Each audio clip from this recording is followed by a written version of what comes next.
సింధూర అలా తన రూమ్లో కూర్చొని బాధపడుతూ ఉంటుంది. ఇంతలో అక్కడికి చంచలమ్మ వచ్చి సింధూరతో మాట్లాడుతూ ఉంటుంది. ఇక చంచలమ్మ రాగానే సింధూర దిగితే, నువ్వు దిక్కమ్మ, కూర్చో, అలానే కూర్చో అని చెప్పి అంటుంది. ఇక సింధూర ఇలా అంటూ ఉంటుంది, మీరు నన్ను కోడలుగా చేసుకోవడం, మీరు చాలా మందితో మాటలు పడుతున్నారు అత్తయ్య.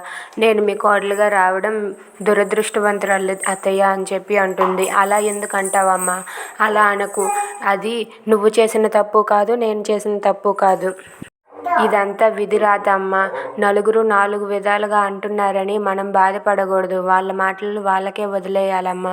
అయినా నా కొడుకు నిన్ను ఇష్టపడి నిన్ను పెళ్లి చేసుకోవాలనుకున్నాడు.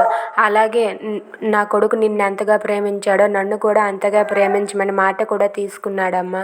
అలాంటిది ఆ మాట తీసుకున్న కొడుకే లేకపోయేసరికి కొంచెం గుండెల్లో బాధ ఉంటుంది అంతే అని చెప్పి చంచలమ్మ అంటుంది.